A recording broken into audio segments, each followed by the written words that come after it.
currently sitting at about $3.06. We're in a little bit of a pullback, no big deal. Hovering at about a little over $3 right now. It seems to be a new support level. So I came across this thread, and I hadn't seen this guy before, but I watched everything happen that he's talking about, and he seems to nail it, or hit the nail right on the head, so to speak. And I really do agree with this theory. So I'm going to read it to you. It's from a guy named Lord Belgrave, and he says, most people think American government has been against XRP. I'm here to tell you that may be the biggest misconception in the entire market. From what I saw in top-level banking meetings back in 2012, it smells like the XRP ledger was American-backed from day one, and I believe that. He says, I was working closely with some of the biggest banking executives in London at the time, meeting under NDAs. Remember the 1700 NDAs? Notes that never left the room, and a strange vocabulary that hinted at something deliberate, vaguely preparing for a system we now know as the XRP ledger.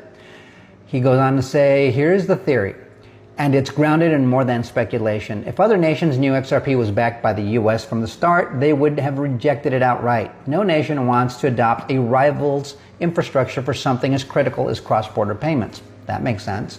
So what's the strategy? Create the opposite narrative.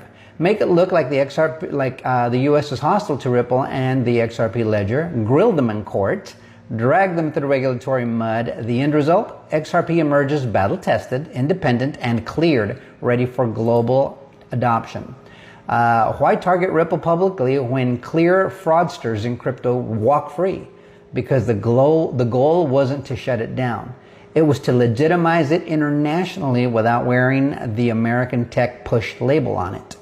Quietly building trust where it mattered in foreign central banks and clearing systems, and we have seen that. This doesn't mean there weren't internal enemies. Some powerful U.S. institutions and individuals did oppose XRP, Pocahontas. Why? Because the ledger is a threat to entrenched wealth, control, and influence. We know that. A neutral global settlement layer removes the leverage they've held for decades. The timeline matches the playbook. 2012, early strategic discussions, NDA-bound banker meetings. 2013 to 2017, quiet infrastructure build, global bank trials. We saw all of that happen. 2018 to 2023, public attack phase via SEC case and a lot of paid fraudsters. Now